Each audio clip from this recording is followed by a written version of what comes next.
What is a medical chart review? I mean, generally it's very simple, right? We ask study sites, physicians to complete a CRF. And before doing that, we defined which variables are of interest, which patients are of interest, and then we define the period for which the data should be documented, and that's it. And this is right, without question. But if you look a bit more into details, well, the nature of an MCR might really differ. And let's look at some criteria. So first of all, and you can push the next button, Jason. What we typically differentiate is that we talk about, sorry for this wording, but real-world evidence-like MCRs. I would say this is a typical MCR market access person does. I need this data fast, I need this data with a good quality, but not a regulatory-like quality. So get the data, do the analysis within a couple of months, and then generate the results. The other version is, no, we do a clinical study like MCR.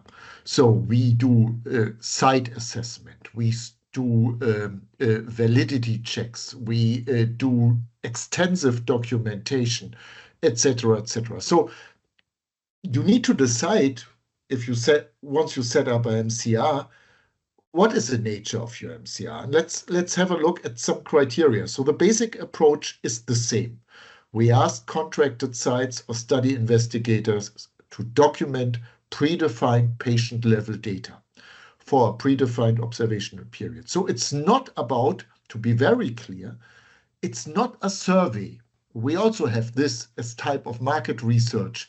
We ask the physicians, choose just 5 patients and document what happened to them. This is not a medical chart review. A medical chart review is a clear method that documents pre-selected patients on a patient level data. So it's more scientific, I would say.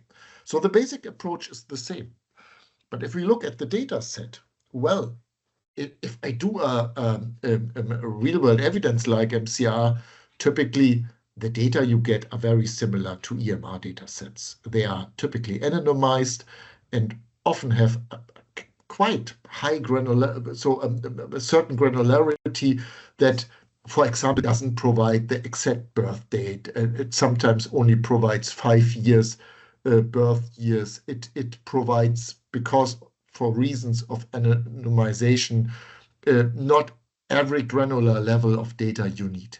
The other clinical data set is typically a very detailed data set, often in ADAM format, with transparent coding, extensive data and variable dictionary, typically pseudonymized. The reason for pseudonymization is that you then can go back to original documents, validate, and typically pseudonymization comes with a higher level of detail. The next criterion is then study documents. Let's also be honest. If I do a real-world evidence like MCR, I need a protocol, maybe a site feasibility questionnaire, a case report form, potentially an analysis plan. Sometimes you don't need that because it's part of the protocol and their report. On the right-hand side, I don't want to read that all. You see that the number of documents is much higher. You need a DMP, you have an EDC system where you document every site interaction, you have data dictionaries, you have a full clinical study report, so it's much more detailed. The next is the source validation of data. If you do a real-world evidence like MCR, it's done by the sites. You typically don't visit them. And to be open, you cannot visit them. If you do an anonymized MCR data collection, then the model is you as CRO, as consultancy only get anonymized data, and then obviously you cannot visit the sites and then tell them, or could you look at this patient, whether it's in line with a laboratory report? Impossible. So typically you do the source validation only at the site level without your interaction. Completely different in a clinical study like MCR, where you do extensive on-site source validation. You visit sites, maybe all, maybe a certain percentage. You look at the original documents and you compare these documents with your data set and come to the respective conclusions. The next one is then the big question, informed consent. Do you need that for an MCR? And I'm mainly talking here about European ones based on the European data protection law. If you do a real-world evidence like MCR with anonymized data, you don't need that. And that makes it easier, obviously, much easier. If we talk about pseudonymized data and going back to source documents and so on, you need that. You need to ask patients for informed consent, and that might make it very, very challenging regarding timelines and some other elements. Of course, it constitutes sometimes even a bias, a selection bias, because only those patients who provide the IC can participate in the MCR.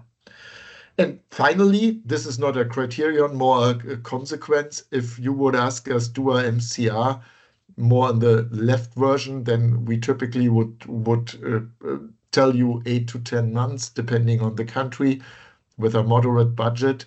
If you want clinical study like MCRs, well, we talk about some more months and certainly a higher budget. Next slide. What I now wanted to tell you is how technology can help us to conduct MCRs. And indeed, GIPAM here worked quite extensively in this area. And we thought a lot about MCRs and how to make them more efficient. And I mentioned that already earlier. The main reason is even if you do clinical studies, it's like that.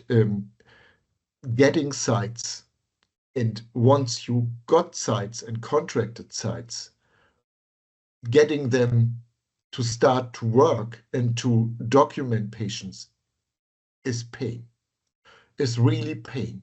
And there are good reasons for that, because sites in every country now have huge administrative burdens to cover. They need to document every step, every procedure, and so on. So their capacity is really not like that they can do another or 10 other MCRs. So that is the reason why it's so difficult at the moment to get data in MCRs and so on. So how do we that, what is our solution to that challenge? Push the button, and then we go through the steps. So if you do a MCR, you have three elements. You have the site, you have a platform doing the MCR, and you have the data analyzed. So if we do MCRs, and that is one important thing, we no longer ask sites to complete CRFs. We don't do that anymore. Because we know they hate that. They don't want this. And if they do it, the personnel doing the CRF completion is not always very proficient in understanding the patient charts. So there are many, many translation errors happening. So what we tell the sites is just upload your predefined original patient documents. Don't complete a CRF. There's still a CRF if they want that, but typically sites like that, they upload their original documents. We then generate the data set by ourselves using AI and still using some manual work. Then we identify data gaps, also implausible data. And then we as organization, we go back to the original patient chart. So we do the validation by ourselves. We don't ask the sites typically to do that. We go back to the patient charts and try to improve the data set.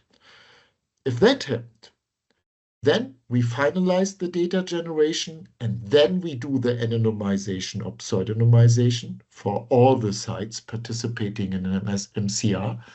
And then the final step, Jason, then an anonymized or pseudonymized data set is generated, and then the data analyst does the data analysis and develops the report.